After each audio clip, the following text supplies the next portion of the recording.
राधे राधे सभी को। मैं आपको शीतला माता की या बांसोड़े की कहानी सुनाने जा रही हूँ। शीतला माता या बांसोड़े की पारंपरिक बहुत सी कथाएं हैं। उन्हीं कथाओं में से ये भी एक कथा है। एक बार शीतला माता ने सोचा, चलो आज देखूं कि धरती पर मेरी पूजा कौन करता है, कौन मुझे मानता है। यही सोचकर शीतला माता धरती पर राजस्थान के डूंगरी गांव में आई और देखा कि इस गांव में मेरा मंदिर नहीं है और ना ही मेरी पूजा होती है। माता शीतला गांव की गलियों में घूम रही थी। तभी एक मकान के ऊपर से किसी ने चावल का उबला हुआ पानी, जिसको मांड कहते हैं, नीचे फेंका। वह उबलता पानी शीतला माता के ऊपर गिरा, जिससे शीतला माता के शरीर में फफोले या छाले पड़ गए। शीतला माता के पूरे शरीर में जलन होने लगी।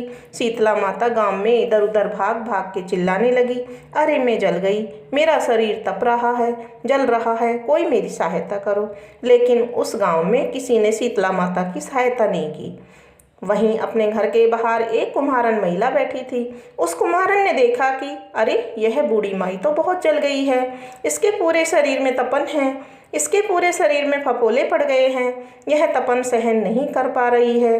तब उस कुम्हारन ने कहा, हे माँ, तू यहाँ आकर बैठ जा, मैं तेरे शरीर के ऊपर ठंडा पानी डालती हूँ। कुम्हारन ने उस बूढ़ी माई पर खूब सारा ठंडा पानी डाला और बोली, हे माँ, मेरे घर में रात की बनी हुई राबड़ी रखी है, थोड़ा दही भी है, तू दही राबड़ी खा ले। जब बूढ़ी माई ने ठंडी ज्वार के आटे की राबड़ी और दही खाया तो उसके शरीर को ठंडक मिली। तब उस कुम्हारन ने कहा, आओ माँ, बैठ जाओ, तेरे सिर में बाल बहुत बिखरे हुए हैं, लाओ मैं तुम्हारी चोटी गूंथ देती हूँ। और कुम्हारन माई की चोटी गूंथने लगी और चोटी गूंथने हेतु कंघी बालों में करती रही। अचानक कुम्हारन की नज़र उस बूढ़ी माई के सिर के पीछे पड़ी तो कुम्हारन ने देखा कि एक आंख बालों के अंदर छुपी है। यह देखकर वह कुम्हारन डर के मारे घबराकर भागने लगी। तभी उस बूढ़ी माई ने कहा, रुक जा बेटी, तू डर मत, मैं कोई भूत प्रेत नहीं हूँ, मैं शीतला देवी हूँ। मैं तो इस धरती पर देखने आई थी कि कोई मुझे मानता है या नहीं और कौन मेरी पूजा करता है। इतना कहकर माता चार भुजा वाली हीरे जवाहरत के आभूषण पहने, सिर पर स्वर्ण मुकुट धारण किए अपने असली रूप में प्रकट हुई। माता के दर्शन कर कुम्हारन सोचने लगी, अब मैं गरीब इन माता को कहाँ बिठाऊं। तब माता बोली, हे बेटी, तुम किस सोच में पड़ गई। तब उस कुम्हारन ने हाथ जोड़कर आंखों में आंसू बहते हुए कहा, हे माँ, मेरे घर में तो चारों तरफ दरिद्रता बिखरी हुई है, मैं आपको कहाँ बिठाऊं। मेरे घर में ना तो चौकी है और ना ही बैठने का आसन है।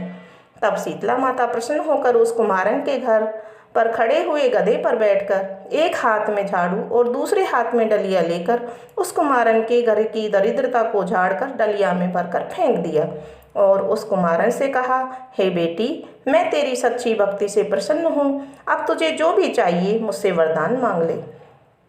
तब कुम्हारन ने हाथ जोड़कर कहा, हे माता, मेरी इच्छा है कि अब आप इसी डूंगरी गांव में स्थापित होकर यहीं निवास करें और जिस प्रकार आपने मेरे घर की दरिद्रता को अपनी झाड़ू से साफ किया है, ऐसे ही आपको जो भी भक्त होली के बाद सप्तमी को भक्ति भाव से पूजा कर अष्टमी के दिन आपको ठंडा जल, दही व बासी ठंडा भोजन चढ़ाए, उसकी घर की दरिद्रता को दूर करना एवं आपकी पूजा करने वाली महिला का अखंड सुहाग देना, उसकी गोद हमेशा भरी रखना।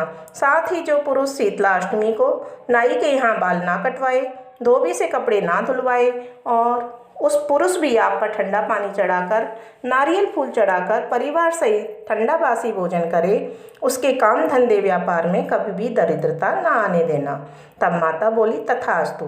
हे बेटी, तूने जो वरदान मांगे हैं मैं सब तुझे देती हूँ। हे बेटी, तुझे आशीर्वाद देती हूँ कि मेरी पूजा का मुख्य अधिकार इस धरती पर सिर्फ कुमार जाति का होगा।